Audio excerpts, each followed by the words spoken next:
Tourism is embedded in our history, our community, and our culture. Landmarks offer clues as to how Traverse City, Michigan grew to be a year-round destination for visitors. Our story begins high above Lake Michigan with the Chippewa legend of the sleeping bear. Long ago, a mother bear and her cubs were forced into the water by a Wisconsin forest fire. They swam all night across the Great Lake. When Mother Bear reached shore, she climbed to the highest dune to wait for her cubs, but they never arrived. The sands of time covered Mother Bear, and the Great Spirit Manitou raised her cubs as islands just offshore. This solitary dune is known as Sleeping Bear, and her islands Manitou.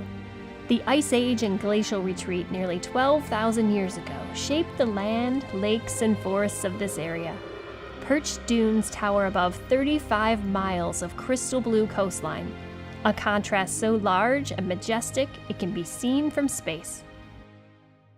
This land, now known as the Sleeping Bear Dunes National Lakeshore, played an important role in attracting visitors to northern Michigan.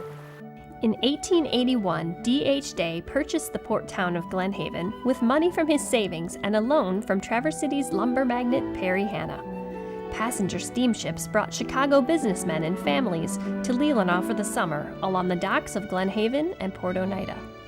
A one-way ticket cost $5. In 1920, Day donated land between Glen Haven and Glen Arbor to the state. Visitors can still experience this era in his general store, cannery boat museum, and blacksmith shop. Michigan's agricultural traditions have been preserved in the many barns and farmsteads in rural Port Oneida, as well as the iconic D.H. Day Farm. The region attracted visitors by the thousands to climb the dunes, paddle rivers, and play along the coastline. Dunesmobiles outfitted with balloon tires once carried tourists over the rolling hills. In 1970, Sleeping Bear Dunes was established as a national lakeshore to protect and preserve the land.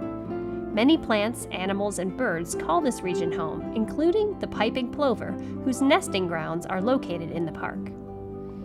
Active dunes like these gradually move over time. A ghost forest of skeletal trees half buried in sand is evidence of their northeasterly shift.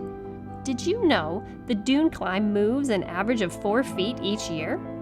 A trip to the Visitor Center in Empire provides an opportunity to learn more about the park, become a junior ranger, and explore the museum and gift shop. Ranger-led programs throughout the year include tours, canoe and kayak trips, stargazing parties, and snowshoe hikes in winter. The Sleeping Bear Dune spans from the Platte River in Benzie County into the heart of Leelanau and Good Harbor Bay.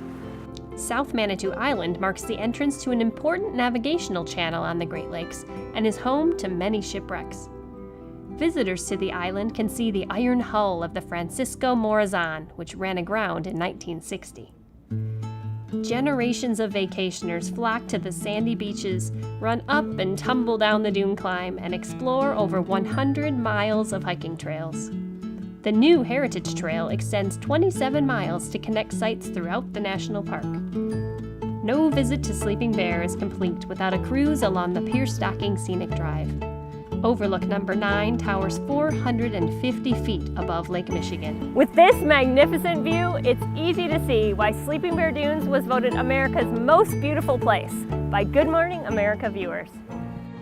Reminders of our historic beginnings can be found throughout our community and along the scenic highways that have drawn visitors to Traverse City for generations.